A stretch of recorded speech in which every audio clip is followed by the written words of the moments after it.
Welcome, everyone.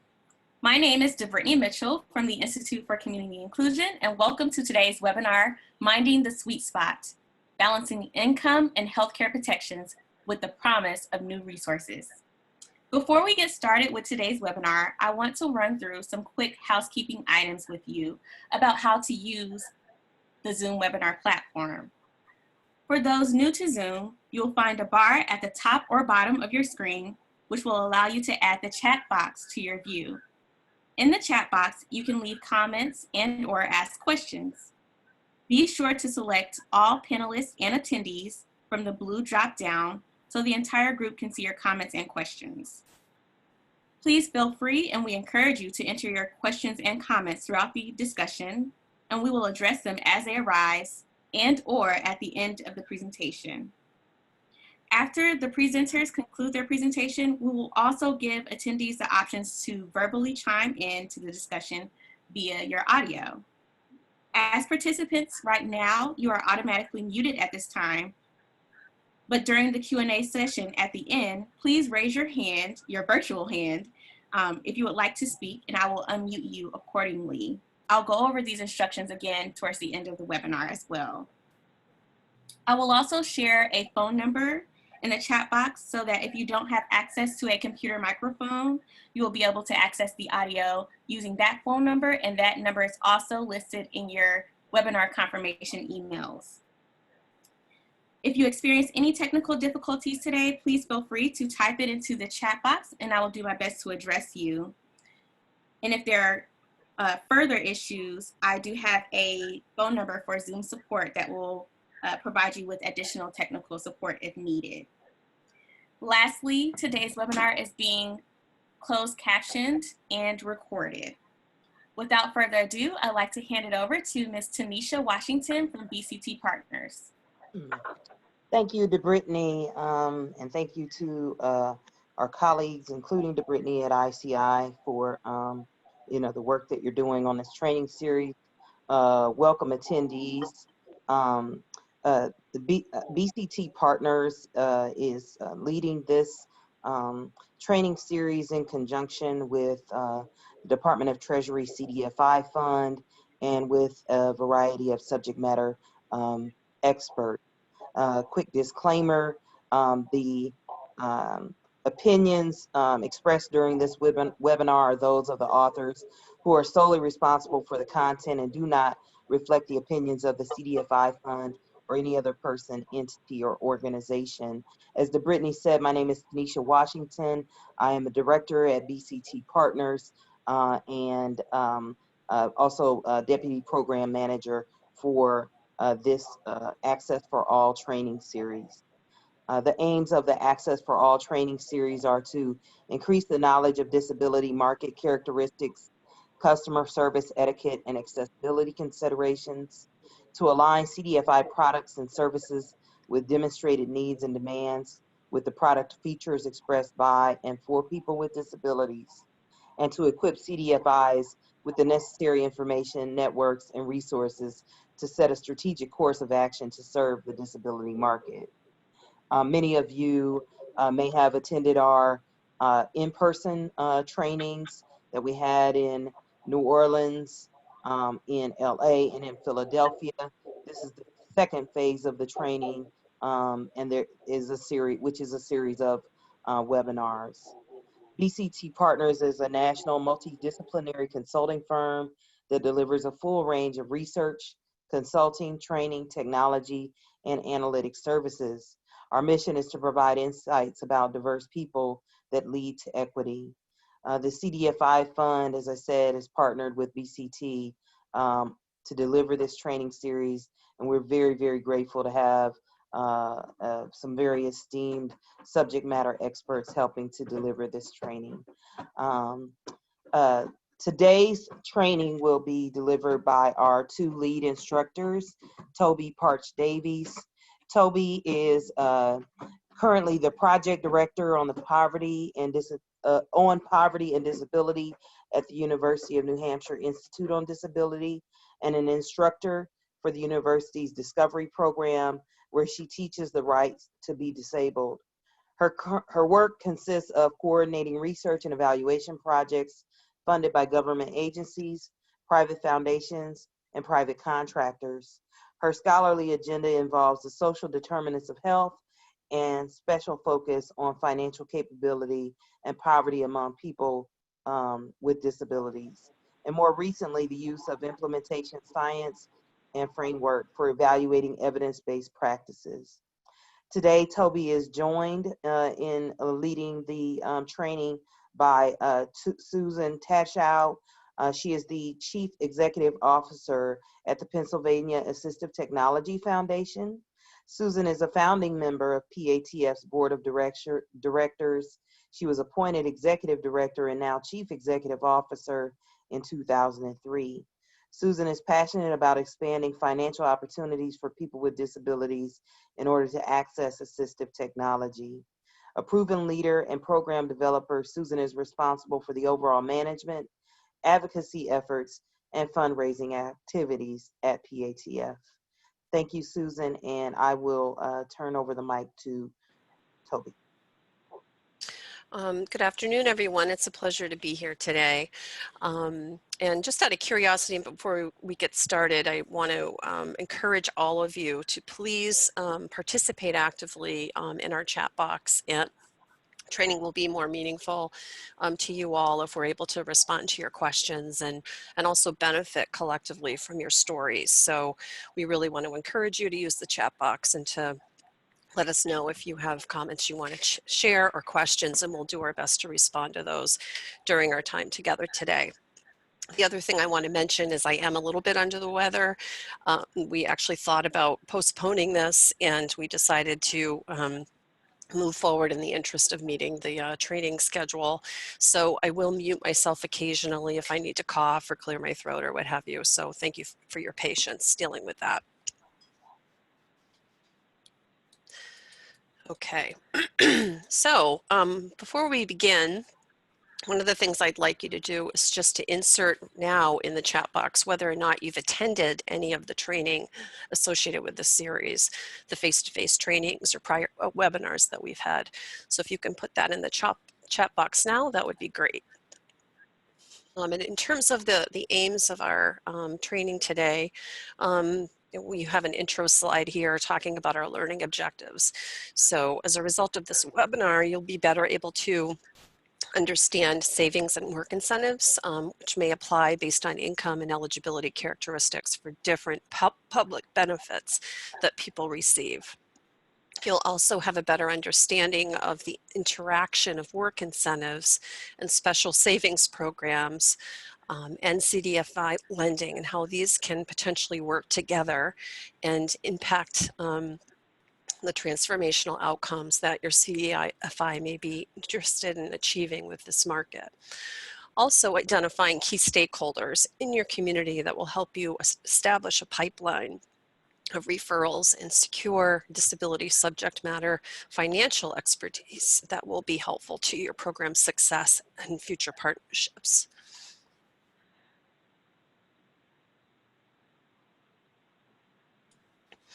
Okay, so far what I see is there was an attendee, Lori, who attended the New Orleans training. And James shared that he's attended a webinar. So whether you joined us at a face-to-face training or webinar, we're glad you're here today. So just expanding on the learning objectives a bit more and introduce you to this topic. People with significant disabilities often rely on a combination of public benefits and employment to meet their needs. Many of these benefit programs, such as Supplemental Security Income, which is SSI, Medicaid, which is another benefit around health insurance, and other programs such as Section 8 for affordable housing have income and or asset limitations. So in order to best serve people with disabilities in your CDFI efforts, it's important to understand the asset limits as well as some of the incentives available for eligible individuals to save money and accumulate assets. It's critical that your CDFI personnel involved in customer service and loan qualifications also understand the importance of these benefits in securing the income and health care needs essential for people who rely on these supports. Failure to understand how the benefits work or what benefits people qualify for could create harm and disqualify people from important cash and health insurance programs in the name of good intentions. So we're glad you're here today, and we want to make sure to equip you with some important highlights about how these programs work, which will help you in your future.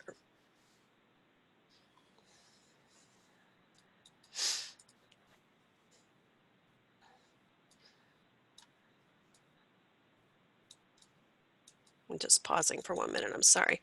Okay, so the financial lives of people with disabilities, and if you could go back to Brittany, please, to the prior slide. The financial lives of people with disabilities can be very complicated based on the types of services and supports they are eligible to receive in the community. These services and supports consist of means-tested benefits, so they're based on income and asset definitions. And like I said before, they include SSI, Medicaid, housing assistance, SNAP benefits, formerly known as food stamps, and other short or long-term direct service, such as personal care attendant services or other direct supports in the home or other places in the community, such as work. So the financial lives and household budgets, income, spending, all that stuff is highly monitored by different government entities that determine eligibility. So eligibility for these services are determined by various federal, state, and local government agencies or organizations that work on the government's behalf, and these vary by place. Some regions determine eligibility through county government entities, whereas in other locations, these decisions are determined at the state level. So typically, these income and health insurance protections they're all governed by state and federal policy. And while being determined eligible for important income assistance and health insurance is critical to the quality of life of individuals, when an individual dares to choose work or regain employment, it's equally critical and requires careful planning so as to avoid major shocks or disqualification from certain protections. Hence the name of this training, Minding the Sweet Spot. It's a very careful balancing act for persons with a disability to return to work, follow all the reporting obligations to the various entities involved in their lives, and still keep in place the supports they need as they attempt to become more financially independent. This is why the experience of a work incentives counselor is critical to establish a relationship with. A work incentive counselor can provide technical assistance to the individual or your customer about the impact of employment or the impact of a loan. And for example, if one of your CDFI's goals is to include more people with disabilities in your financial capability services, engaging a work incentives counselor would be a good idea, as they can advise the SSI beneficiary on ways to do that without jeopardizing their health insurance or their cash benefits, and also help you to know how to incorporate these savings plans or these asset purchases in overarching goals such as home ownership. So this slide here highlights the importance of having benefits, work incentives, and lending strategies working in sync. Given this information, I'm wondering whether those of you on the webinar have any examples, good or bad, about how public benefit programs work. Do you have examples of customers that you've served before, or friends that you may know that or coworkers that rely on these benefits? There's no need to share names, but rather stories of interactions you've had with people that might highlight what some of these issues are that we're talking about here. And if so, please add that to the chat box.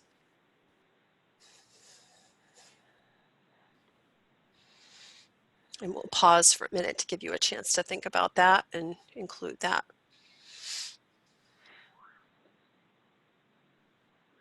Well, Toby, while people are writing, I thought I would add a comment or two. This is Susan Takla.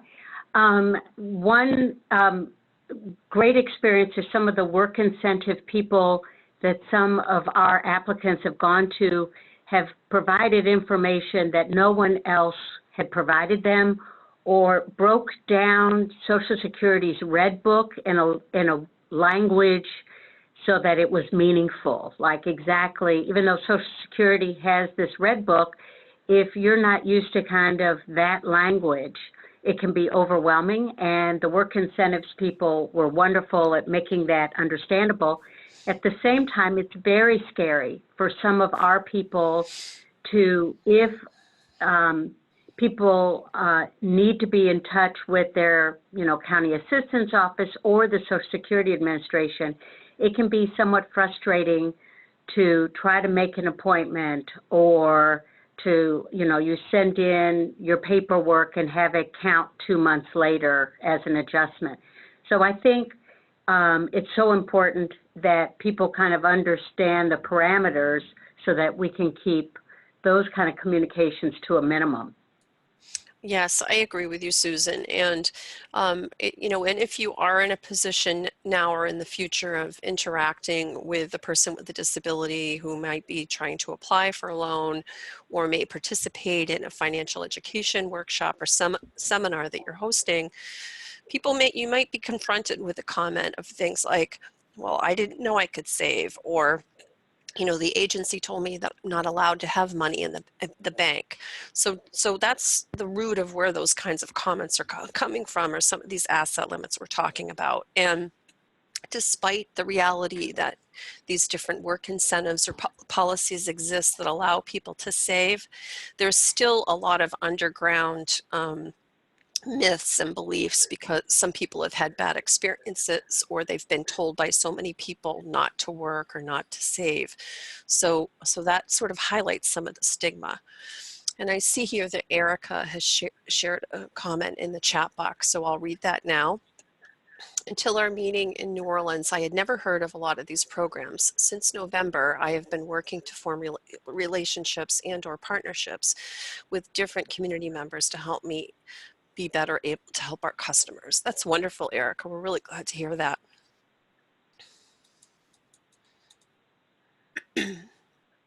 Okay, so next slide, we'll talk about some distinctions between different cash benefits.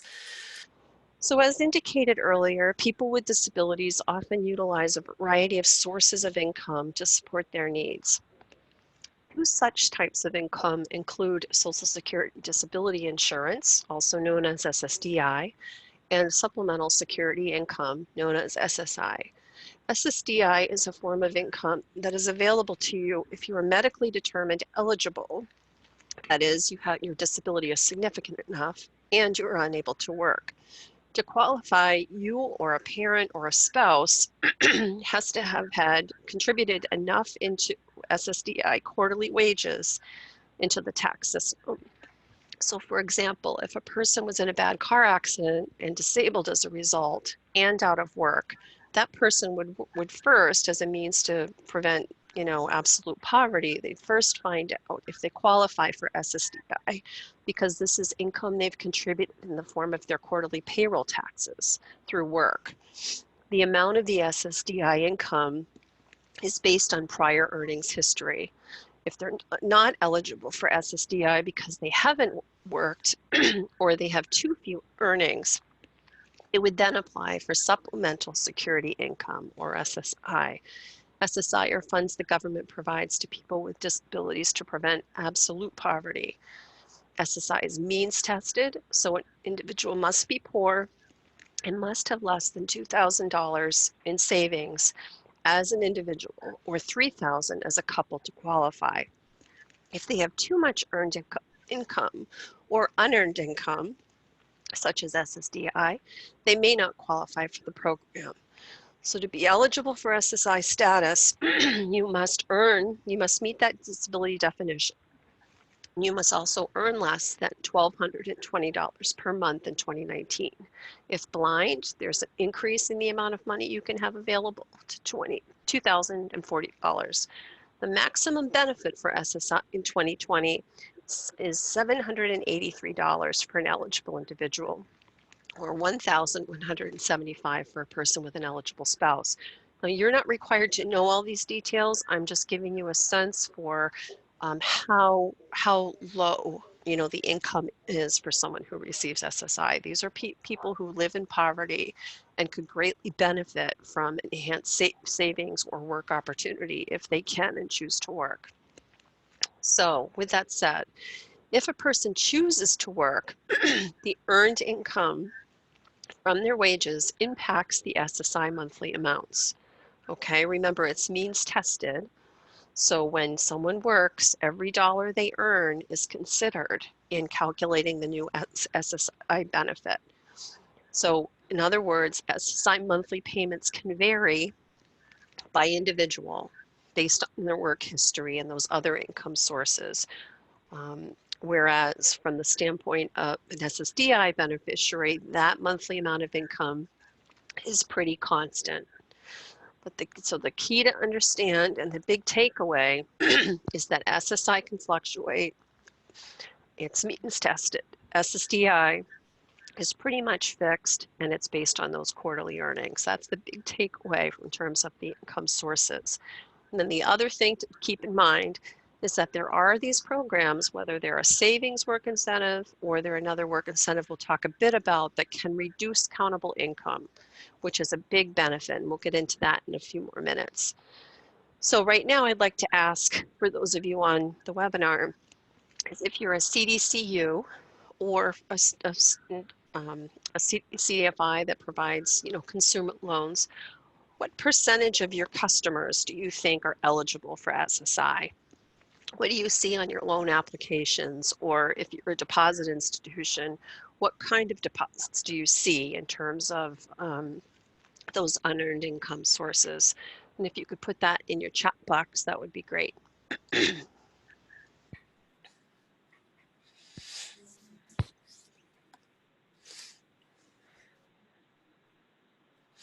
And if you're not sure and you don't have that experience, why don't you comment on what your thoughts are on other examples of unearned income? So the question is, what are other examples of unearned income? SSI and SSD are sources of income, but they're considered unearned income because they're not wages. What are other examples of unearned income that you might see on your loan applications? Okay, and James shares that a large number of home mortgages, but a smaller number of business loans. That's where you see those sources of income, James? It's on those loan applications? Okay, all right, great. Toby, this is Susan. I thought I would just mention there is a small caveat with the SSDI, Social Security Disability Insurance. For those of you on the call who do consumer loans, you may see this and kind of wonder if you're a person with a disability and you suspect they may be eligible for supplemental security income, SSI, but you notice, in fact, that they're getting SSDI, and you're kind of wondering, did they really, I mean, were they able to work all those quarters in which to get SSDI? The answer may be no. And the reason is if if a parent receives Social Security, then their child can receive SSDI. It's 1/2 of what their parent receives in Social Security. So if their parent's receiving $2,000 in Social Security, their child can receive $1,000 in SSDI payments, which, as you just heard from Toby, is far better than getting SSI. And it doesn't fluctuate, so you don't have to report your earnings every month to Social Security. But that was something that we learned at PATF with some of our applications and people being, co-borrowers or co-applicants, was figuring out this difference between Social Security, SSI, and SSDI. And oftentimes people confuse those. So it's really nice, Toby, that you've got that definition up. Great, and I want to call out Lori Stout, who has shared that she has customers coming to her seeking deposit loans where they can afford the rent but not afford the deposit. And that's a really good example of a product that many people with disabilities I know are often seeking security deposits for apartments or condos or what have you. And they don't have the wherewithal to accumulate enough savings for that deposit.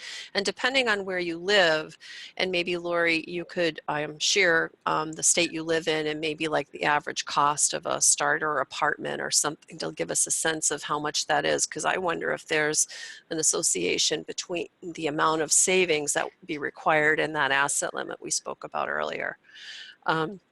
So that's a really good example of a product that is desirable for people with disabilities and may pose a problem for either the financial wherewithal or they may bump up against an asset limit issue.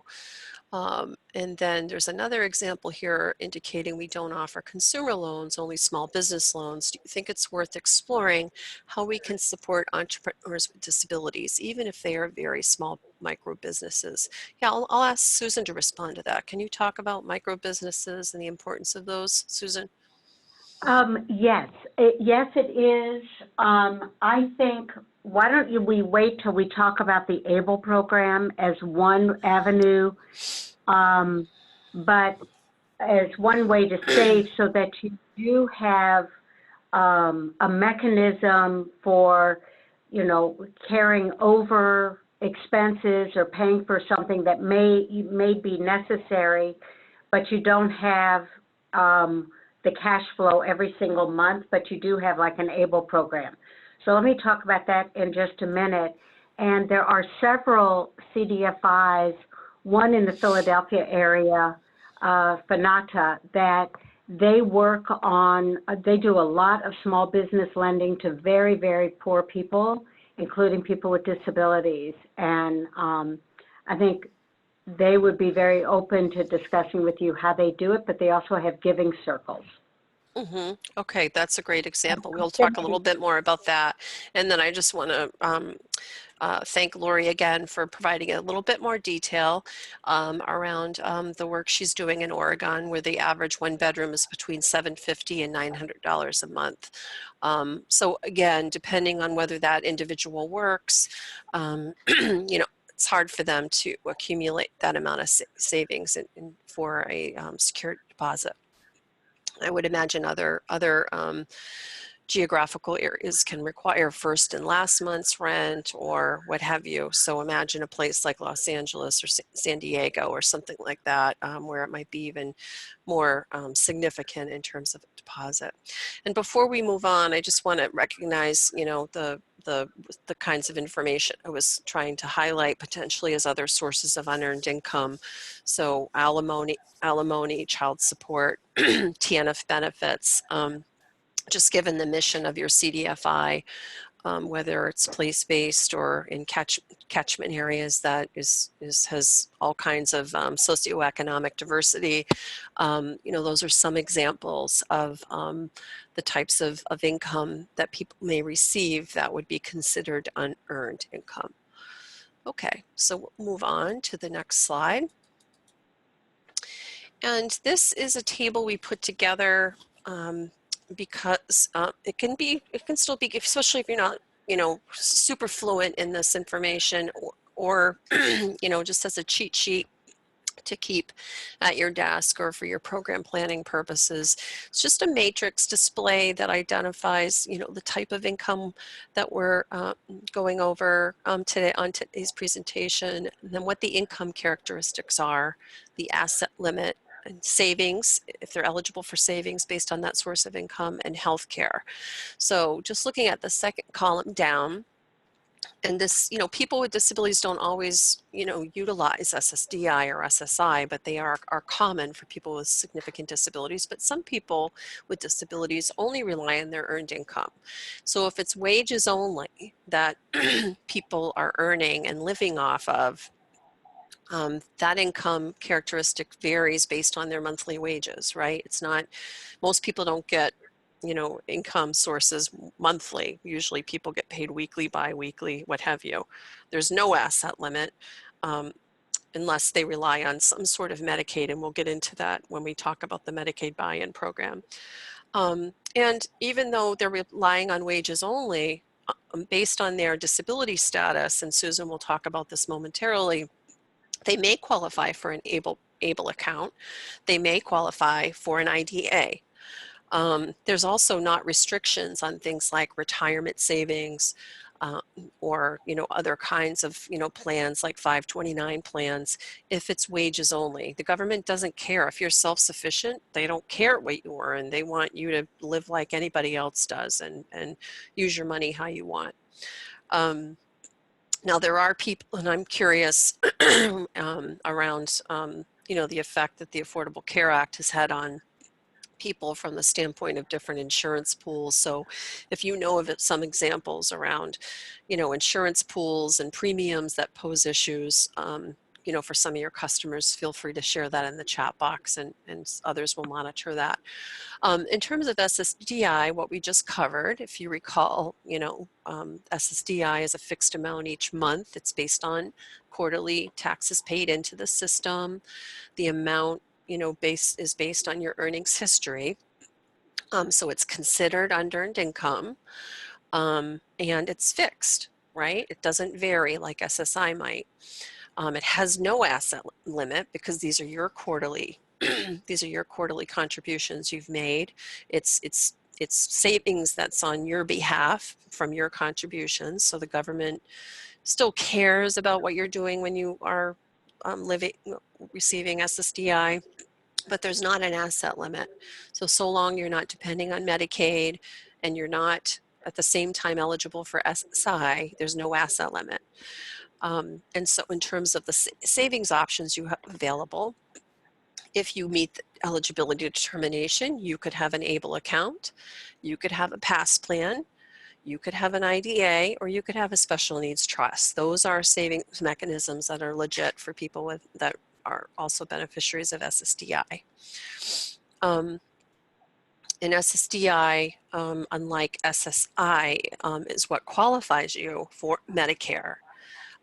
If you're working and receiving SSDI, you may also qualify for private health insurance, and it's possible you could also qualify for the Medicaid buy-in if working. So we're going to get into that momentarily. SSI, again, means tested benefit.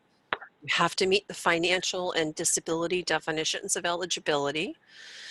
It varies. The amount varies based on other income, but if you're receiving only SSI, it's at $783 a month or slightly more than that if you're blind. The asset limit is $2,000, and I did mention this previously, and it's not all that common and why it's not here. There are some states like my own, I live in the state of New Hampshire, and we actually have a lower asset limit for people who qualify for long-term supports. So that that amount is $1,500. So this is a standard federal asset limit that's put on SSI, but some states, and you'll know this when you talk with your health and human services professionals in your area, may have a lower asset limit for some subgroups that qualify for Medicaid. Okay, and again, the same savings. And we covered these in some of the face-to-face trainings, and we'll cover these some more now. But ABLE PASS is considered a plan for achieving self-support, a special savings mechanism for people who receive SSI and SSDI that allows you to plan for self-sufficiency. Property essential for self-support is just what it sounds like. It allows people who receive SSI to accumulate funds and property that they would otherwise not be able to save for. And good examples of this are things that they need for a micro business or self-employment. In order to be self-sufficient, whether that's a tractor, you know, if they're running a farm, would be an example of that. An IDA and special needs trusts. And then I just want to acknowledge it's not all that common, but it does actually happen where there are people that initially qualify for SSI, and then they start working, and then they've worked enough quarters to also qualify for a portion of SSDI. So you have some of those individuals that are eligible for both, either because they use work incentives that qualify them for both, or because they don't have enough. They have some quarterly earnings that they can lean on. Okay, so I know you're not expected to be a technician on all of this. This is just an orientation, and I'm hoping that this matrix will help you understand and make connections between, the characteristics of these income sources. So if you have questions about this, which I'm sure you will, please put those in the chat box, and we will go over more of those details. Okay. Next slide, we'll talk about some targeted savings options. The first one being ABLE accounts that Susan's going to go into depth, and then we'll also talk about Social Security Administration's work incentives, and then permitted savings provisions that were mentioned on that matrix, including the Medicaid buy-in programs, which vary by state. So I'm going to turn it over to Susan now, and she's going to walk us through a discussion about ABLE accounts. Great, thank you, Toby. Next slide. Okay, so ABLE accounts are a fairly new program that helps people with disabilities be able to save, and those savings, they can grow tax-free, and they do not count as an asset. So if you have any questions while I'm talking, please put them in the chat box. I'd be happy to answer them. I'm very enthusiastic, excuse me, about the ABLE program. Both professionally and personally, I have an adult son that some of you, for example, if you were in New Orleans, know I have an adult son who's a wheelchair user who has an ABLE account. And so I'm enthusiastic, among other things, because for the first time when our son Michael opened up an ABLE account, we were able to have a discussion about financial goals and savings, whereas before Michael was unable to really have control over his monies at all. So ABLE stands for Achieving a Better Life Experience, ABLE Act of 2014. Congress passed this bill, and then Obama signed it in December of 2014. So it's still relatively new, because what the federal law does is it throws back to the states the ability for states to create an ABLE program similar to educational savings programs called 529 programs. Now, I'm very immersed in the disability policy world, not so much around education, and 529 programs became very popular after my kids went through school. So I wasn't as familiar, but I think the important link is that ABLE programs in your states are linked with your state treasury office. So if you need any information, I would go to that website. That would be one of the first places. And I have two other resources that I want to give you. As I mentioned, the reason ABLE is so important is that these monies that are in an ABLE account, they can grow, the income is not taxed, and the monies do not count as an asset. So whereas when Toby is talking about supplemental security income and other, and Medicaid, SNAP, LIHEAP, which is energy assistance, all of those programs are based on your assets. ABLE is not. But please know, just if you're curious, the Social Security Administration can ask you, do you have an ABLE account? And that makes people nervous. But it's not a mark against you.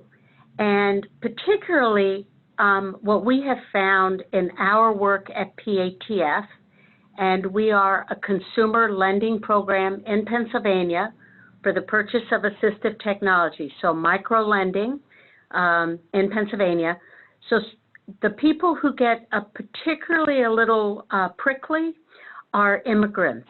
When the government asks for information about what are you receiving, oftentimes people clam up, but please know when you talk about the ABLE program, it is a well-established program and that your benefits will not be cut off if you have them.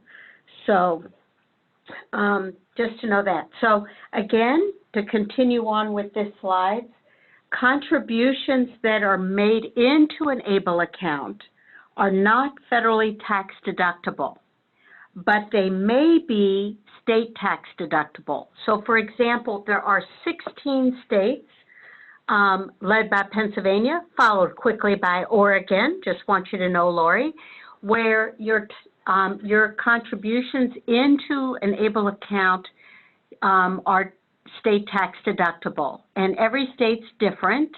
In Pennsylvania, it's dollar for dollar. I think there's a maximum, perhaps, in Ohio of $4,000. But anyway, that's another incentive of funding an ABLE account. Contribution, the other important thing I neglected to mention is there are some new terms when you're talking about ABLE. And one of the terms is the beneficiary. So what is a beneficiary? The beneficiary is the person with a disability. So they are benefiting from this program. So the beneficiary is at the center, and they, in almost all circumstances, they are controlling this account. The exception would be if someone has guardianship, or if they're under 18. But anyway, those are getting into some of the minutiae.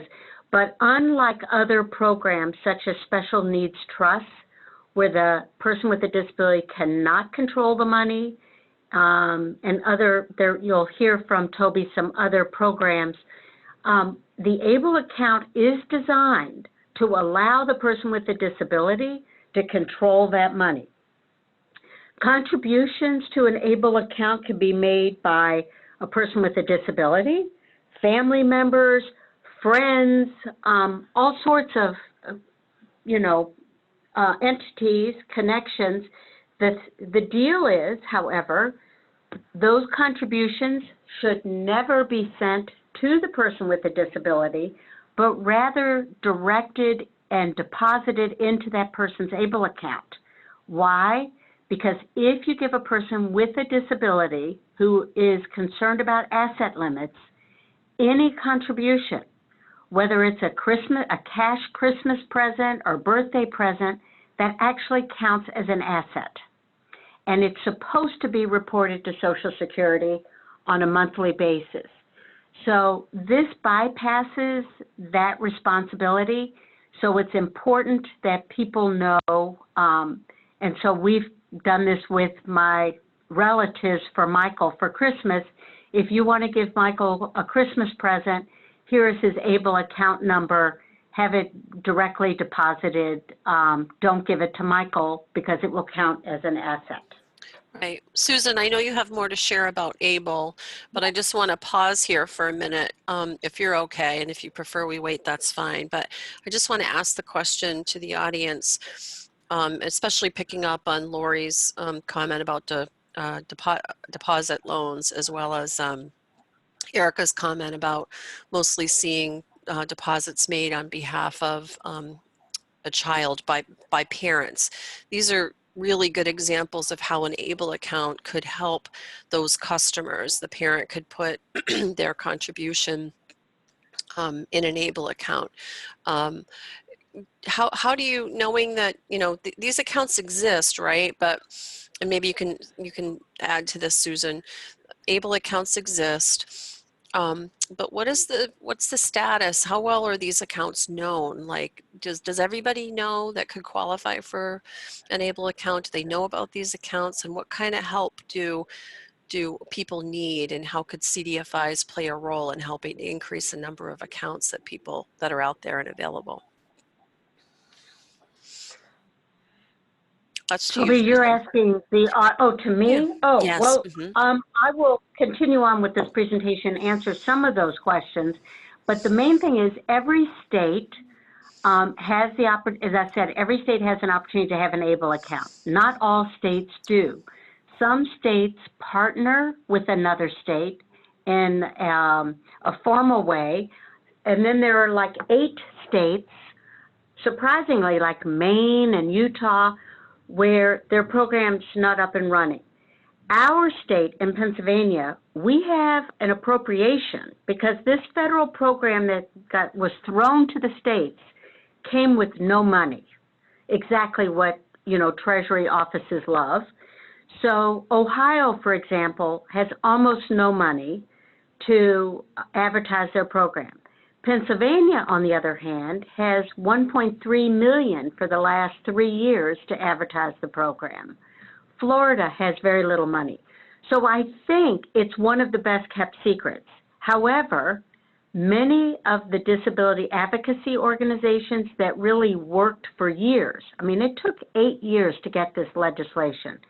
We know about this program. So the ARCs know, the United Cerebral Palsy people know, Autism Speaks, all their groups know, but I am aware that we at PATF, we're straddling 2 worlds.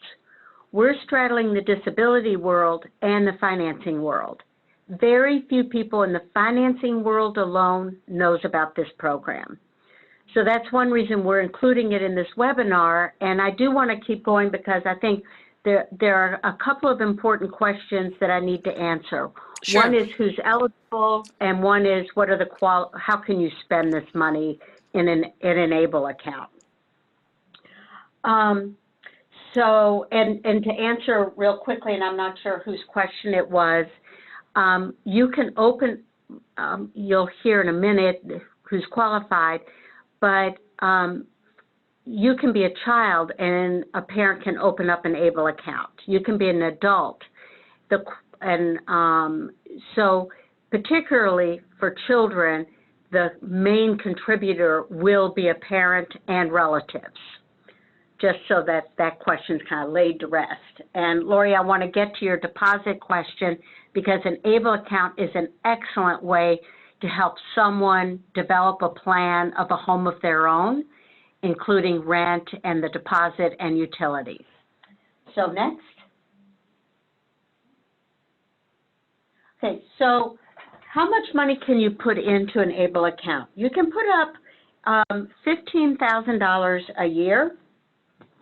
If you are working, there are some caveats to that. So if you're working, you're not contributing already to a retirement plan, you can contribute a little bit more than $12,000 so that overall it's closer to $27,000.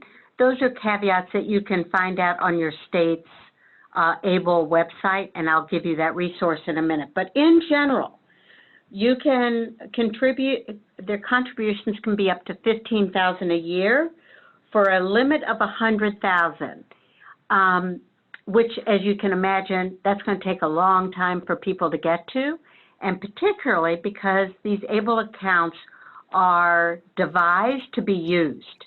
And you can use them as a savings mechanism only, but I'll talk about in a minute what are the qualifying expenses and how you can transfer money out.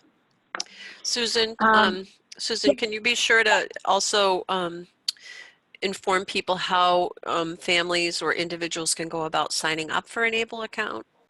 Yes, yes, absolutely. So if people are as excited about ABLE as I am and want to skip ahead, one of the best resources that are out there is the ABLE National Resource Center. It's administered by the National Disability Institute, but it is an important resource. ABLE National Resource Center, their website is ABLE, ABLE, NRC, nationalresourcecenter.org. If you go to ablenrc.org, you can click on your state and learn how to how do you sign up? What is required? You can also, because not all states have their own program. Kentucky doesn't, New Hampshire doesn't, for example, but they have a relationship with another state, such as Ohio, and you'll learn all of those facts, and you can compare 3 programs together. You can keep adding. So, but I do think ABLE National Resource Center is kind of a one-stop shop right there. There are other resources, but, and I should disclose I'm on National Disability Institute's Board of Directors, but it's been a priority because of the financial capability work that NDI does. So anyway, kind of going along back to that, the total maximum of how much you can save after, you know, because this money should recycle. You should be able, you know, to contribute money, have withdrawals, put more money in. Obviously, you know, the amount will change a little bit as tax laws change, but the total maximum is based within a state on the maximum that you can save for a 529. And so in Pennsylvania, they chose the University of Pennsylvania. So the maximum you can save ever in an ABLE account is, it's around $500,000. And that's because they took what would 4 years of a degree of tuition, room and board be at University of Pennsylvania. Every state did this. Every state has a differing amount. But I think the key is what these ABLE programs are designed to be a safe way for people with disabilities to save and then to use those monies to help improve the quality of their lives. So the last bullet on this really is funds used from ABLE accounts must be for a qualified disability expense. Next slide. So the question is, what is a qualified disability expense? Housing, and I'm going to talk about that in a second.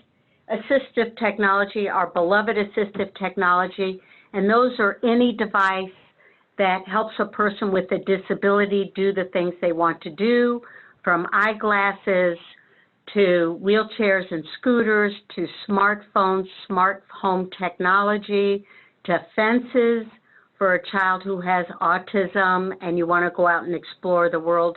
Assistive technology is not the medical model. It's any device that helps a person do the things they want to do. Employment supports, which could mean job coaching, new clothes for a job,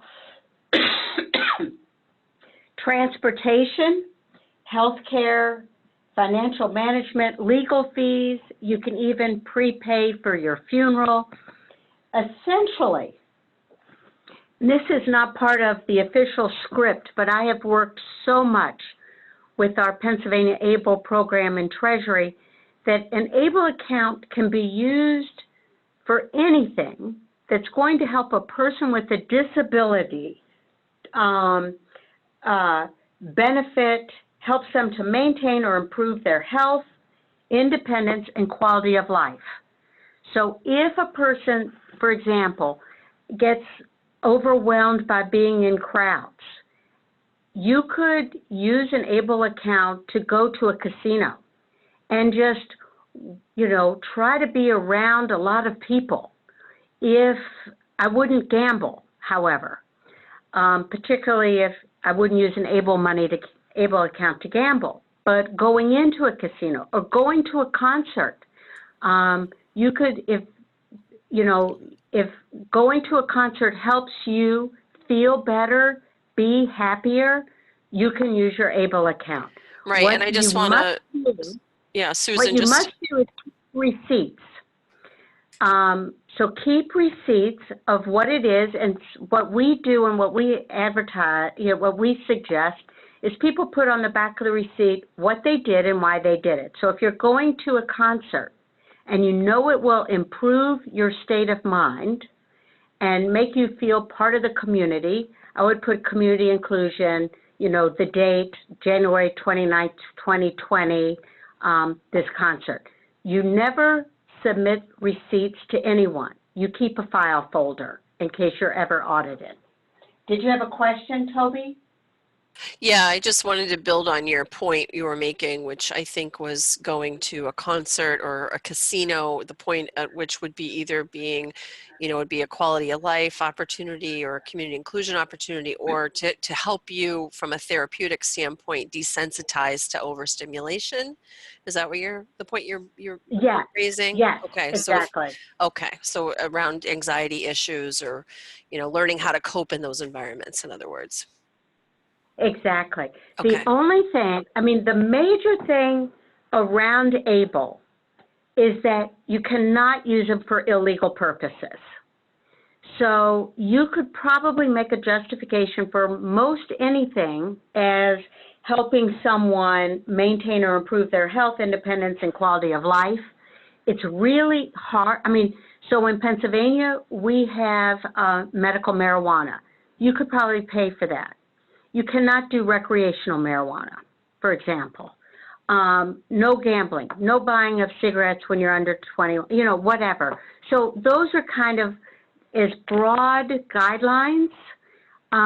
So I wouldn't get as caught up into all of those. I would go to the ABLE National Resource Center when you're talking to someone. But these are examples just to give you so that you know how it works. Now, the other thing that's really interesting and wonderful is that you can take money out of an ABLE account. Now, please, Lori, know that housing is different, and I'm going to talk about that in a second. If you want to buy a computer from and use your ABLE account, the money's in your ABLE account, you can take money out in January, for example, and not get around to buying that computer until June, and that's okay. You've got the flexibility of doing that. Housing is all on its own different, and because it butts into SSI rules. So for housing and housing only, if you take money out for housing, rent, utilities, mortgage payments, repair for a roof, whatever, you must spend that money the same month you take the withdrawal. So in February, if you are going to withdraw money and you're repairing a roof, take that money out in February, you must spend it in February. And housing and that includes utilities, it's the only expense where you must spend it in the same month you take the withdrawal. But that's only true, Susan, that's only true though if they're eligible for SSI, correct? Because if they have SSDI, no, is it? Okay. No, yeah. Housing all around it. And it'd be too confusing. Housing, that was the basis of it, but housing and ABLE, that's the only expense out of all of the expenses where you must actually spend it the month where you took out the withdrawal. Great. So are there any questions? Does anyone want to write into the chat list, the chat box about that? Because I know that can be a little confusing. Okay, good. You can keep writing if you do get confused, but I'm happy to answer you on that. Next slide, please. So the other really important question is, who can open up an ABLE account? Who's eligible for ABLE? You can be any age, but your disability must occur prior to the age of 26. So you can open up an ABLE account and you can be 56, but your disability occurred prior to 26. So you can have cerebral palsy, you can have a spinal cord injury, you can have muscular dystrophy and be older than 26. That's totally okay, but you must have your diagnosis prior to the age of 26. We know that is a peculiar point in time Congress is trying to move ahead and have the age adjustment, able age adjustment, so that it will move to 46, where you will be able to help more veterans, people with MS, people with ALS, but just know that right now kind of the magic number is 26. You are eligible, you don't have to receive, but you are eligible for supplemental security income, SSDI, or Medicaid. And again, you're not, when you enroll in an ABLE program, you're not sending in all this paperwork. You should have in your file, yes, you are receiving SSI, you have a letter from a doctor that says you're eligible, you meet the essentially significant disability. So if you have a broken leg, you won't qualify for ABLE. If you have a disability that's going to last 12 months or more, you will be eligible. But all you need is a file where you're keeping, I have a significant disability, here's my doctor's letter, in case you're ever audited, which is fairly unlikely, but that's that's my personal opinion. So you do keep a file with your receipts, but also all of your paperwork. Again, the Treasury offices do not want this paperwork. So there is an application on your state's website, and then you can either submit it electronically or by mail. Most states allow both. Some states only do electronically. If it's only electronically, I think the advocacy community needs to do a little bit more work, such as Ohio, because, for example, our son would not be able to do it electronically and needed to do it by mail. You're only allowed one ABLE account. This is what's different than 529s. 529s, the education account, also administered by Treasury, state Treasury offices. You can have as many 529 accounts as you want. They're linked by Social Security numbers. ABLE, you're only allowed for one account. The legislation and regulations state that CDFIs can serve as an administrator for ABLE accounts. In practice, that's not true. There are several reasons for that. One is that money did not pass with this legislation. So state treasurers are holding on to these programs. There's a consortium of at least 16 states that are working together to keep the cost down because there are fees. In Pennsylvania, it's a yearly fee broken down into quarters, but the total fee is $45. I think it's a little less in New Hampshire, for example. I think it's $43. Some states, it's much less. But again, what I would do is go to the National ABLE Resource Center website and look at it, because there are other reasons to go with one state over another. In Pennsylvania, for example, I would recommend that a Pennsylvanian open up a Pennsylvania account for two reasons. One is that you get a state tax deduction. Secondly, there's a wonderful provision in our program, and by the way, Lori, it's in Oregon's program as well, where there is the prevention of the clawback, which means that when the beneficiary dies, the person with a disability, the state will not go back in and claim money to help pay for the services the state provided for that person with a disability to live independently. So that gets into the weeds, but you can learn more about it there. And there's another resource I want to tell you about. People ask us all the time, what's the difference between a special needs trust and an ABLE account? There are many differences.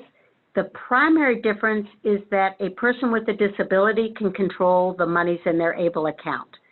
So if you're interested in micro business, a person with a disability can save in an ABLE account for all kinds of extraordinary expenses and be able to control those monies. In a special needs trust, a person cannot. If you want a brief, non-legal explanation, but it is completely accurate, you can go to our PATF website and look at our financial education book, and on pages 30 and 31, we have a chart where we compare ABLE accounts and the different types of special needs trusts, and there are several different types. So you can compare and know that you can have both. You're not forced to choose whether you have an ABLE account or a special needs trust, and many families will, if they can, have both. So again, if you go to patf.us and go to our website and look under financial education, our book, Sense and Sensibility, A Guide to Money Management, outlines in greater detail ABLE and special needs trusts and compares them. And I think that's all I really have.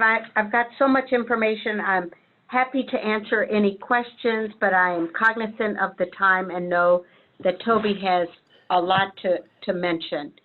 Yes, but before we get off this topic, and you've talked a lot about how ABLE accounts benefit individuals with disabilities, but in keeping with, the CDFI professional, why should CDFI professionals care about ABLE accounts? How will it help them in their everyday work? Oh, that's a great question. So as I mentioned, we do consumer lending. And many times there are times when people come to us and they don't have a lot of money, they cannot save, they're receiving SSI only and say they need an adapted vehicle.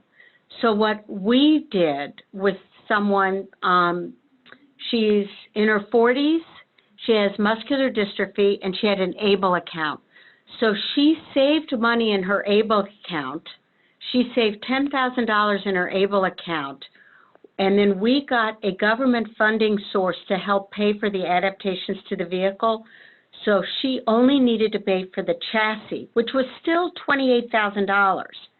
But she moved over $10,000 from her ABLE account to buy down the loan. So her loan amount was only $18,000, which she could afford. So here is ABLE, which is this great savings mechanism, but you cannot, and you can also, what we've done with somebody else is they do an automatic withdrawal for their loan payments, and we can do that automatic withdrawal from their ABLE account. So they got a computer from us. So it's not that much money. I think it was $2,500. But every month for 2 years, we are withdrawing the $23 that it takes, whatever it was. I think it's a little more than that. But anyway, we can do an automatic debit from that ABLE account. So those are two examples of where we are able to extend a loan from someone who has an ABLE account. Great. Thank you for explaining that, Susan. I think it's really important for all of you to understand that, it is another source of funding that could help with the overall financial packaging of your loans or making that asset viable. So thanks for getting into that. Okay, we're going to now talk about individual development accounts, and I'd like you to enter into the chat box if you've had an IDA as part of your program offering, or if you've heard about IDAs. Some would say that they're not very significant anymore because the federal legislation that enabled them in the first place has sunsetted, but they're worth talking about because they're really a great vehicle for both incentivizing employment as well as making asset accumulation more viable. In addition to the ABLE account and other examples that we just heard. So IDAs are match savings programs. Today they're largely privately funded, but historically the government through the Administration for Children and Families had provided these IDAs for home ownership, business development, and post-secondary education. And these are great savings tools that have matching ratios. So the individual who is the IDA account owner is determined eligible, again, typically based on asset limits or debt loads, as well as income levels. And they, through employment, will match savings amount. They'll deposit a minimum savings amount that's agreed upon by the partners, and then the partners typically have a match scenario, 1 to 3 or 1 to 2. Some that are very disability centric and disability specific don't necessarily require that it comes from earnings. But I'm bringing this up because they've worked well in the past, and if you were part of one of the face-to-face sessions, you learned in one of our breakouts that IDAs have been transformational for people with disabilities, and people with disabilities can save. These are nice complements to some of the efforts that are going on around the country, including employment networks, which are almost like HMOs, but for employment, where people are seeking employment and they can get what are considered milestone payments, and those milestone payments can potentially be split with the individual worker, incentivizing employment. So, we don't have, good examples to share today about how those employment networks work, but I would encourage you, if your CDFI is involved in promoting workforce development or business enterprise lending, that you really think about how might you work with people with disabilities and some of those partners to actually promote IDAs, a regrowth of IDAs in your community. And it sounds like James has an FTA and an IDA. FDA, could you spell that out? I'm not sure I'm familiar with that, but I may be if you could spell out that acronym. So it's good to know you have those IDA programs. Okay, and these are great incentives. Again, you can imagine someone having an ABLE account, an IDA account, and some of these other savings provisions all braided together and working in sync to make those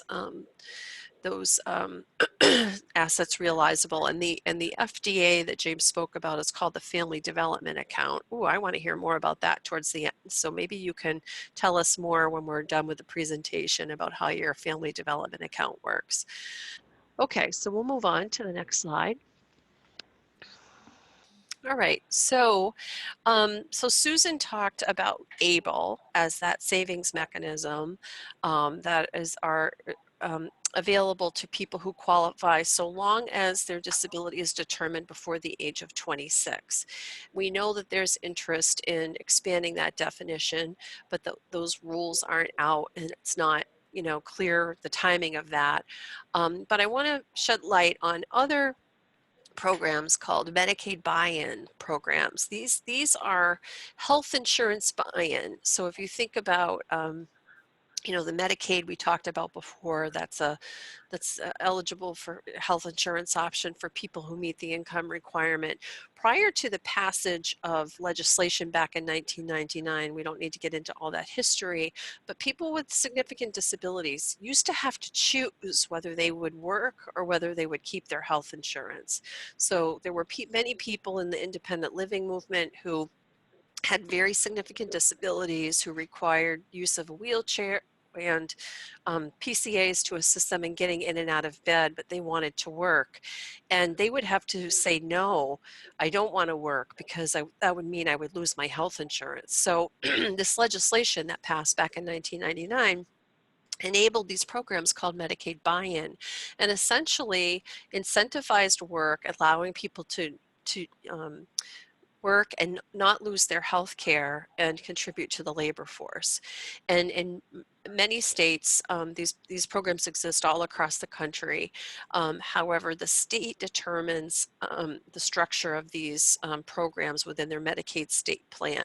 And in most cases, the Medicaid buy-in program in your state will have a savings provision. And the reason I raise this is because Medicaid buy-ins, it's a much more broader definition of eligibility than in some cases ABLE is. So So part of your meeting and getting to know your networks like Erica is doing, I encourage you to talk with your health and human service professionals in your regions, or to look on your website at Health and Human Services, whether you're a county, based on a county government or state government of eligibility determination, and just type in Medicaid buy-in in your state. If you're from Colorado or Oregon or Los Angeles, whatever, type Medicaid buy-in, do that query, and read about your program, because like I said, in most cases, there are mechanisms to save in what might be called independence building accounts or retirement accounts, or these other savings categories that if they're not eligible for ABLE, they may be eligible for the buy-in. So these are really important programs that have tremendously impacted people's lives. And we'll move on now. Okay, so this is a basic household budget for someone who is low income. And note that the left side is what the budget looks like before the person worked versus on the right side, what the budget looks like after a person works, okay? And this amount of SSI is different because of adjustments that were made. So it's not that 783 that we talked about as being the monthly allowable amount from SSI. But the whole point that I'm sharing this example with you is to highlight the transformational what work can do in terms of transforming the income availability to people. So if you're a CDFI and you have a financial capability program and you want to welcome people with disabilities into your financial education seminars or work with them individually, this is a good example for you to be walked through. So, prior to employment, this particular individual's SSI was only $511 a month, okay? Very low income. That's the total income of this particular person who's a young adult. All right. It says $250 here for groceries. These are just case examples. We can move that money however is necessary. But they have transportation expenses. They have, a cell phone expense. They have clothing. And so their total expenses, are tallied here. And this particular person lives at home, with family. So the rent is not as significant. But imagine a person who lives on their own, in their own apartment, where at least 30% of their budget is absorbed by rent. Okay. Now, this person goes to work, and because of gross wages of $692, remember what I said earlier, the SSI will fluctuate based on earnings, okay? So typically for every dollar earned, SSI will only count $1, okay, of that income. So some of these work incentives that we talked about earlier, including something called impairment-related work expenses, these are ways and legitimate strategies for people with disabilities who go to work. The government wants people to work. Oftentimes people with disabilities want to work because they want to contribute to the labor force and improve their financial well-being. Will work, and the idea is to win as a result, right? If you're working, you want to be better off because you're working. And so in most cases, if you receive disability benefits, whether it's SSI or SSDI, and you work, you're going to be better off, all right? But you can be even better off if you use these work incentives. So an impairment-related work expense is considered any expense that you need in order to work. So obviously transportation is really critical. It's critical for you to be able to get to work if you work outside the home.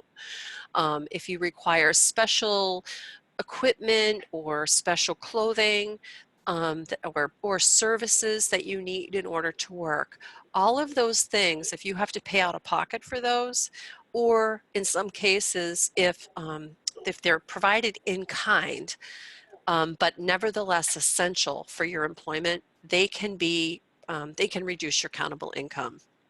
So for this person who, was not working and only had 511 in their SSI benefit, but then went to work and obviously clearly earned more money working part-time just in her part-time job than she had in not working at all. Yes, did it reduce her SSI? Yes, it did, because it's supposed to. But she has so much more money monthly to be able to what? What are some things that she could do? If you could put that into the chat box, how might she spend this extra money she has every month based on what you've heard so far? What could she put her money towards? Save, right? She could save money. What are some specific ways based on what we've talked about today?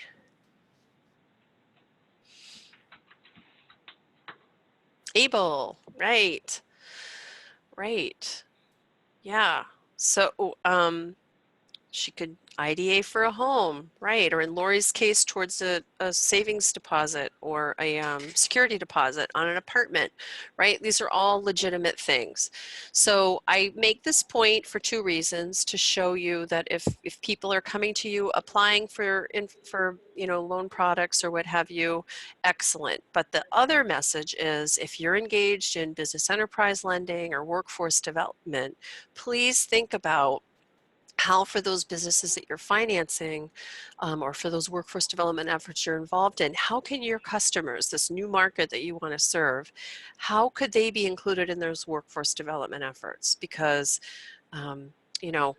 better financial well-being means better loan repayments, although we already know, and Susan will jump on me if I don't acknowledge this, that the default rate is very low, I know, for CDFIs and AT loan programs.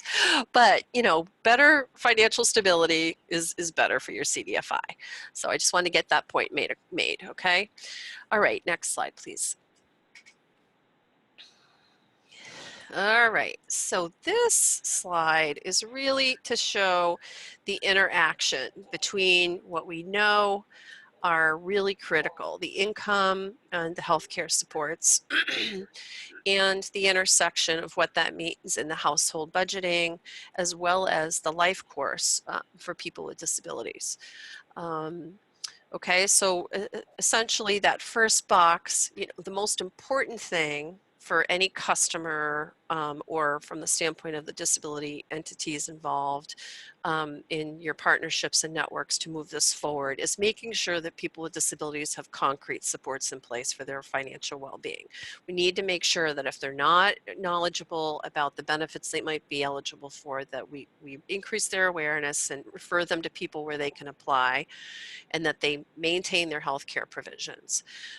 Having access to food, utilities, heat, all those things that people need and people we know struggle with. The next thing, now that they're sound or sounder in their financial situation, is to introduce savings and capital as a way to improve their livelihood or to get the things that they need or want for their quality of life. All right, and in all of these cases, it's important that CDFIs take into consideration choice as determined by people with disabilities. There are many, many organizations that are surrounding people with disabilities, helping them in one way or another. And as some of you heard through our face-to-face trainings that we've had, help can be political, okay?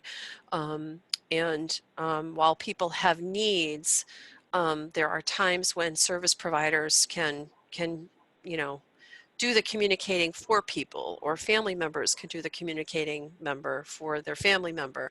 So just keep in mind that people with disabilities, particularly if they're adults, obviously, these are your customers, and it's their voice you need to listen to because this is a socially oppressed group. These are people who, despite their disability, want the same things that anyone else wants, and those may vary based on their personality and, who they are as a person. But the bottom line is, listen to them and let them guide your way, as opposed to depending on a social service worker or a professional to tell you what people with disabilities want. So it's important you keep that in mind from a customer service standpoint, as well as from a planning and program development perspective. Okay. So choice and control, self-determination, and quality of life, those are instrumental, and that's what we're trying to do here. And that's what you have the power to do as a CDFI, is to help facilitate that. Okay. So one of the questions I have for you, and again, I hope my request to participate in the chat box is not annoying you, but we'd love to hear more about how you as a CDFI might include people with disabilities in preparing your CDFI for expanding its services with this market. You know, how might you engage people with disabilities in helping you help their community? What do you do in other areas regarding diversity? So if you want to serve people with, you know, linguistic minorities or cultural minorities in the community, how do you go about engaging, you know, those markets, those voices, so that you know you're being culturally competent? Can you talk about that more, please? In the chat box, ideally. Toby, while people are writing something, I will say that one of the things we did when we wanted to increase our outreach into the Puerto Rican community was we went to a couple of the organizations in Philadelphia that serve people primarily who are from Puerto Rico, and we also invited some people into our office, and to learn, where do you go for supports, where, you know, what are your trusted agencies? And it was fascinating because one of the things we learned, and so we hired someone who's an underwriter who's from Puerto Rico, is how people prefer, some of the people we're working with, they prefer to talk face-to-face with someone about money. And most of our program is all done through the internet and email. And so it was incredibly valuable to find out if we really wanted to branch out into the Puerto Rican community, we needed to have the capacity that someone spoke Spanish, and it ideally was someone from Puerto Rico and understood that culture. Yeah, really, really good points. And, you know, oh, and we have another comment here. From Kataki, build relationships with work incentive counselors and others connected with people with disabilities and listen about their needs to co-design pilot program to support micro businesses, share learning with other TA providers, CDFIs in the region, develop a list of resources for entrepreneurs with disabilities. Those are all fantastic ideas. Great, and it segues nicely into the next slide about developing a pipeline. So there are, as Kataki recommended, I hope I'm pronouncing your name correctly, there are a variety of stakeholders that work in each of your communities on behalf of persons with disabilities and the various infrastructure that's supported by disability and workforce and housing policy. Some examples, just as mentioned, are those benefit specialists and work incentives counselors. And, you know, the setup in every community is a little bit different. You know, some states, like small states like my state, you know, we have entities that are, you know, statewide.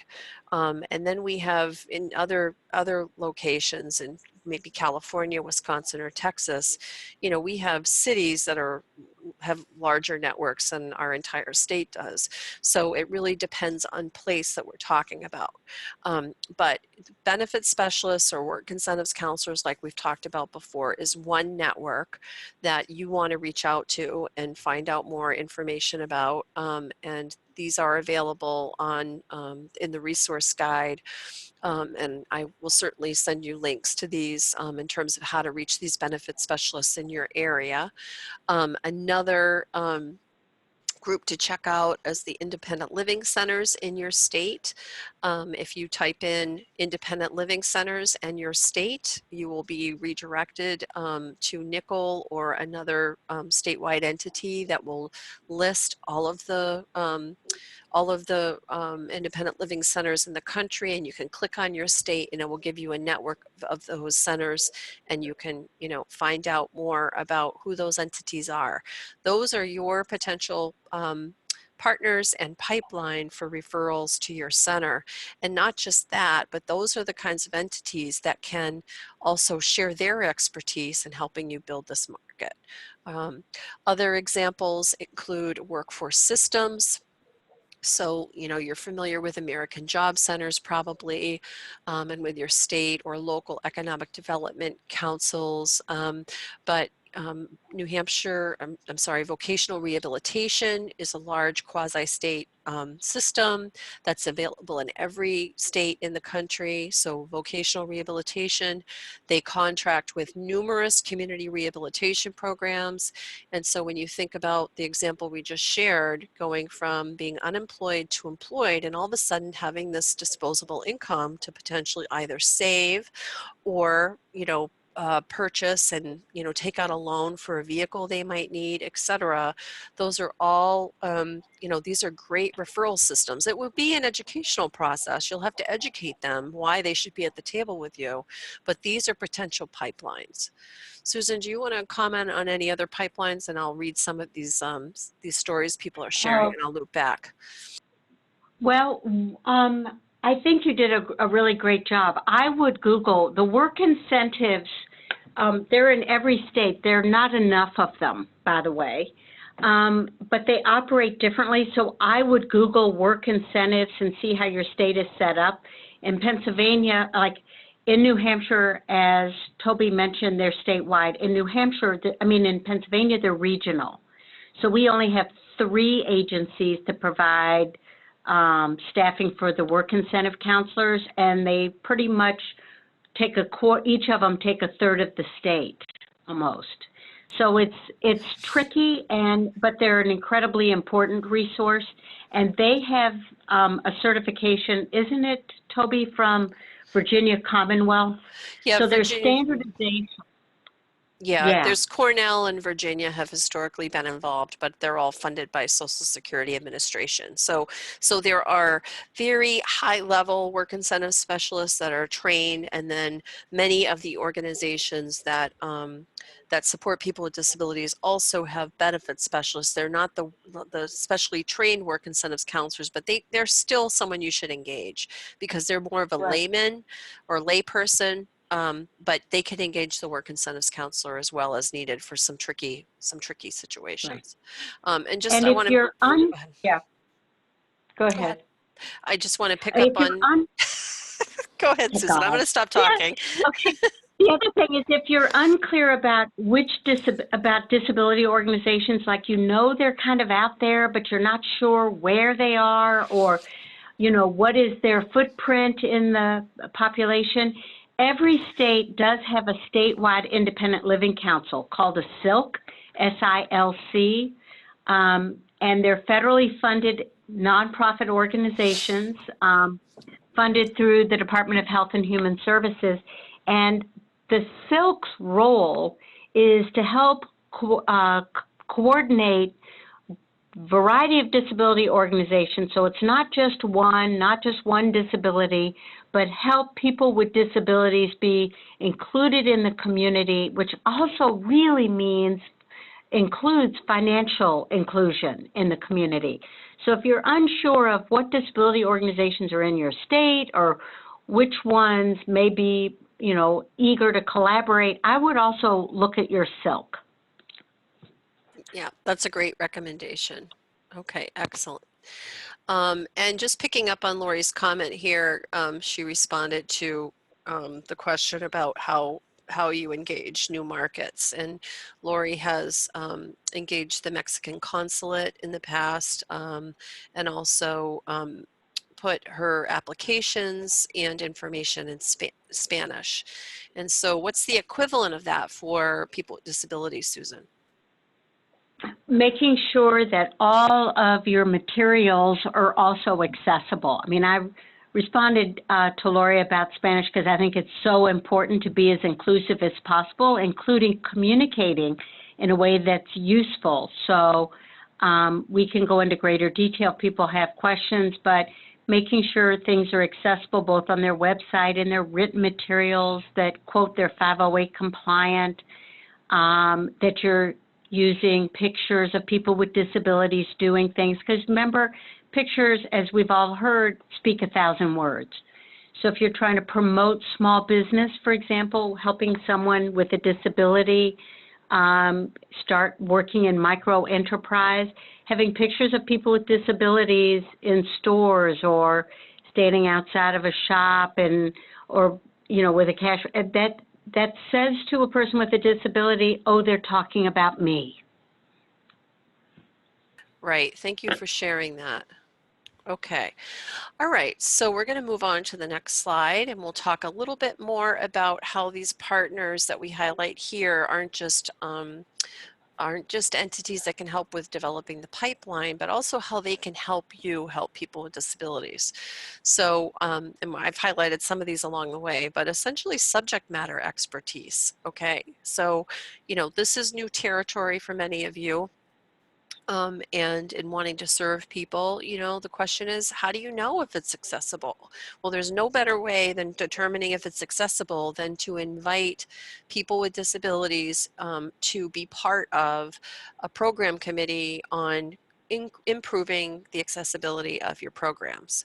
Okay, so there are people that go out and people with disabilities that go out and train other entities, you know, how to become more accessible. So soliciting their input in the form of, you know, being an advisor on a committee or to give a guest lecture to your personnel team on how to make things accessible would be a great step in the right direction, and maybe produce a more longer term relationship, you know, with that entity or those self-advocates.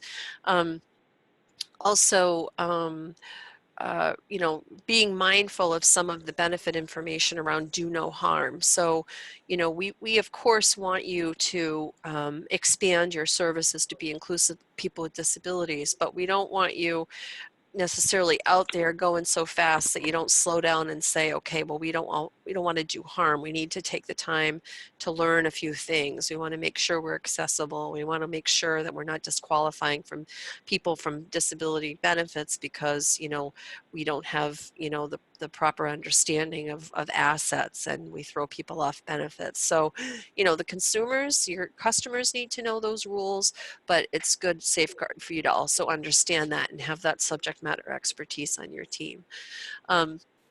And then, you know, alignment of supports, services, and technical assistance to help secure loan repayment.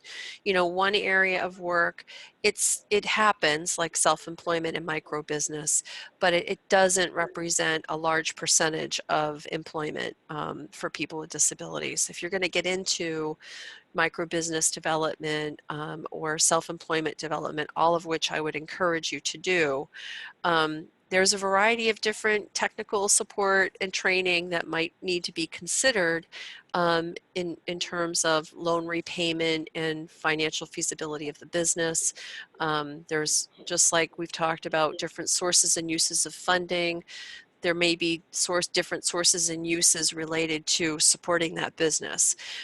So, you know, in investigating those opportunities, really making sure that you have some talent on your team that is familiar with what some of those services and supports are.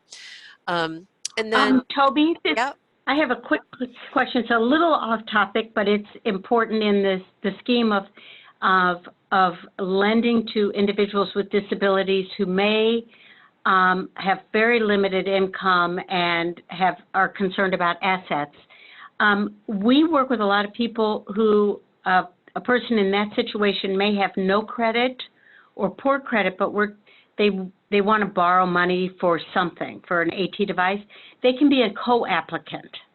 And that way, someone else can also be on those loan documents, and we're helping to improve both people's credit, hopefully, if they're repaying, but also it encourages us to take a little bit more of a risk because there is a co-applicant.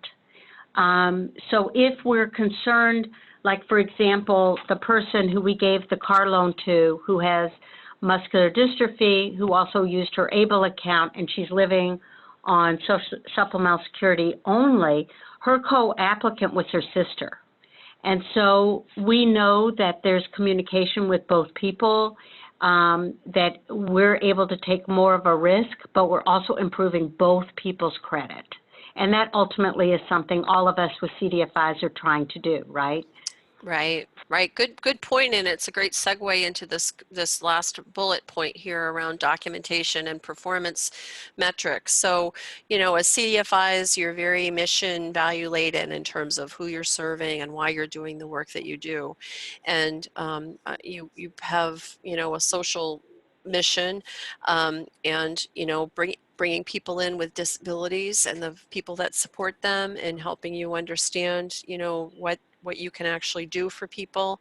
I would include performance metrics on that. So if you have to go back to your vice president or president of your CDFI and they want to know, you know, what your benchmarks are, or your loan repayment or default rates or whatever, you know, engaging people from the disability community in that conversation, so you can try to make some estimates that are, you know, that are based on some knowledge of the community and of the market, would also be a great thing as well, along with prioritizing your strategic direction in terms of the products that you want to expand or new products you want to build. And we've said this in prior training that we've done together, but you know, I'm pretty confident that the products you already have, there's quite a bit of work that you can do to include people with disabilities in what you already do.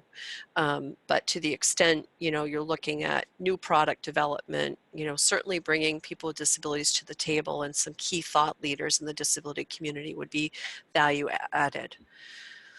So with that, that's really what we have to present today, and we would like now to open up the floor to questions that you have.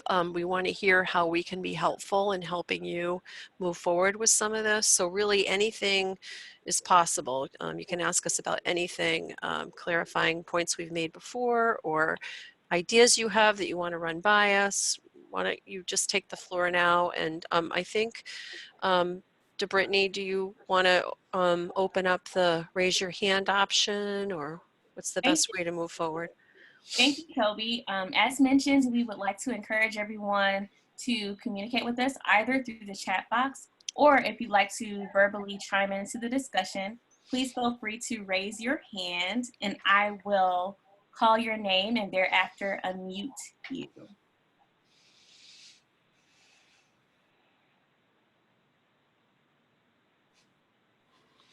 So I don't see anyone with their hands raised at the moment, but I will keep an eye on that and let you know, Toby, if anyone raises their hands, but please feel free to also type into the chat box.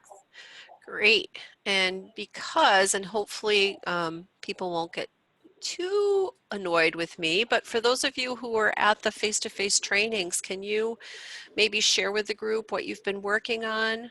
We're glad to see you here today, but if there's specific steps you've taken to get to know the disability community, we'd love to hear more about it if you'd consider sharing that with us.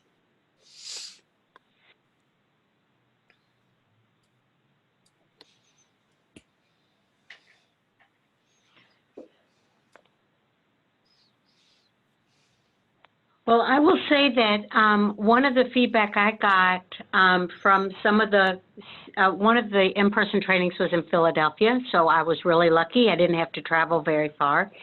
And we followed up with some of our more local CDFIs that attended that training. And going back to something you talked about, Toby, most people don't know about ABLE programs. Certainly in the CDFI world, the financing world, like we have a banker on our board of directors, he never heard of it before. So I think if there's one takeaway, when you're talking to individuals with disabilities, family members, disability organizations, if you could even raise it and say, hey, do you guys know about the ABLE program? Go to our state treasury website or go to the ABLE National Resource Center website. I think it's a great gift that we can give people with disabilities, and hopefully the Age Adjustment Act will pass later this year, because this is the first mechanism that really is that allows people with disabilities to save money and not have to worry about all of the asset limitations, which were created decades ago and are archaic. So given that what we really are trying to do as a CDFI is to empower people to do the things they want to do, whether it's to, to be able to live in a home of their own, or to start a small business, or to take out a loan for a vehicle so they can be part of the community, having an ABLE program, there's so little paperwork, no reporting requirements.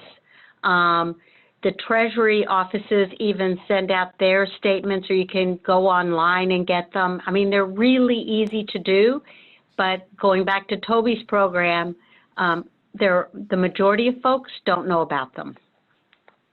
Okay, and just to add on that, and then I'll read some of the comments that are in the chat box to the whole group. You may even, I mean, Susan, do you know of any limitation on, if there were reasons for the ABLE administrator to share on their website where they might be able to get loan funds that would complement any of their purchases? Is that allowed? Or, for example, is No, PATF allowed yeah. to cross advertise or anything? Well, no, the treasuries are being very cautious. And the other thing is every state is doing their investments a little bit differently. So, for example, Pennsylvania has 4 different investment strategies, and which here's a role for a CDFI. If you've never been able to save money, what does that mean? Mm-hmm. Investment. So they do all have a debit, most programs have a debit card, Mm-hmm. but here's Pennsylvania with 7 investment strategies. I think New Hampshire and Ohio have 4. But it's like, what does investment mean? And that if you're doing financial education classes or financial capability, that's a great opportunity to start that discussion. So let me see, there is a question, right? They're hiring someone and what has gotten started? Great. If you are interested, Erica, in learning more, there are some, if you go on Pennsylvania's National Resource Center, but also Pennsylvania, so it's paable.gov. There are some wonderful materials that are being developed that help explain what is ABLE in pretty clear language. Mm-hmm. Yeah, and I think, yeah, go ahead. I wanted to share, I'm not sure if everyone's looking at the chat box, but Erica was someone who attended one of our face-to-face trainings. So she has reached out to Treasury and they're hiring someone for their office. So she hasn't started yet, but in a rural part of the state, this is something, partnering with the ABLE program would be ideal in promoting financial capability services. And then I also want to go back to James's reference to FDAs, or family development accounts. He wrote quite a lengthy message here, but I'll just share this. Family development accounts is a savings account that makes a difference and can help in time you need it most. For every dollar you save, the FDA coalition matches it with $4 additional. So your savings add up quick. You deposit $5 in your savings account, you earn 20 in match funds for a total of 25. So very similar to an IDA, but for the family. And those can help towards businesses, home buying and repair, education and training. If you're thinking about going to school or a training class that can improve your employment or earning potential, your FDA can be used for tuition, fees, and supplies. So that's a really good example, James, of a program that a person with a disability could potentially take advantage of. It's not an AFIA, because AFIA sunsetted. That's that Assets for Independence federal initiative I was talking about earlier. This would be a perfect thing to learn more about from Health and Human Services around whether or not even if the money wasn't in their name or transferred to the individual with disabilities, as long as all the money went to, let's say, for example, the higher education institution, if that would be an issue. And just know that sometimes if you get in touch with Health and Human Services, and why I would recommend that you work with a work incentives counselor on this as your first phone call, is because sometimes the people who work for these agencies don't know the rules. I cannot tell you how many times I have sent memorandums of understanding or policy guidances to people who actually work and administer the programs. Some of them are just not knowledgeable about some of these things that are allowable. So I would recommend, if you want to consider that model as something to include people with disabilities in your community in, that your first call be to that work incentives counselor. So I'm hoping you Google work incentives counselor and your state or your county, and you should come up with information. And if not, please email BCT and they'll get in touch with me and I'll send you a link. Great. Any other comments? I think there's another one. Go ahead, Susan. This is Susan. I had another comment. Erica, I see that we'd be happy to send everyone whoever wants one, a hard copy of our Sense and Sensibility Guide. And you also were ordering Consumer Financial Protection Bureau's Financial Empowerment Toolkit, which is wonderful. If you're going to do or you're interested in learning more around financial capability, financial education for people with all disabilities, Consumer Financial Protection Bureau also has little books, such as Building Your Savings, Start with Small Goals, Want Credit to Work for You, Start with These Steps. They're really cute. They're well done. They have, I don't understand it, but they've got animals all over the place, which are certainly a draw. So if you're interested, I'll put it in the chat room, these books, but they're free from Consumer Financial Protection Bureau. And I think it's worth, for when we do financial education classes, we have a variety of people we're serving. So when we're talking about ABLE, if I'm talking to someone who is a veteran, his understanding about saving money and employment and what he can do with it is very different than someone, for example, who has an intellectual disability or a traumatic brain injury, particularly if someone has a traumatic brain injury where they have poor executive functioning skills. So some of these books we use to augment our own information. And in Building Your Savings, Consumer Financial Protection Bureau also bring in ABLE accounts. So Yeah. I'll put those in the chat room. Right, that's great. And for those of you who care, and we're not trying to pat ourselves on the back, but both Susan and I were involved in building a lot of the content or advising on a lot of the content for CFPB's Your Money, Your Goals curriculum. So those tools can be really helpful. Okay, so before we close, we only have a couple minutes and we can still answer questions if they come in. But from the standpoint of next steps, all of you that participated today will get these PowerPoint slides. Brittany will send those out.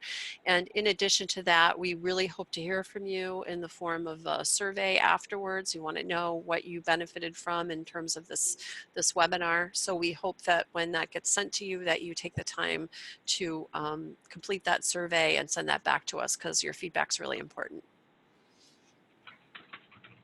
And I think with that, I don't see any other questions, but I did put the email link, and you'll see it here on the slide here that Brittany just added on who to email if you have further questions, and that information will get to us and we will certainly respond to your questions. Okay, so thank you all. It was great to hear from people we've met before, and we hope to wish you great success in your future work in this area. Thank you. Thank you, everyone.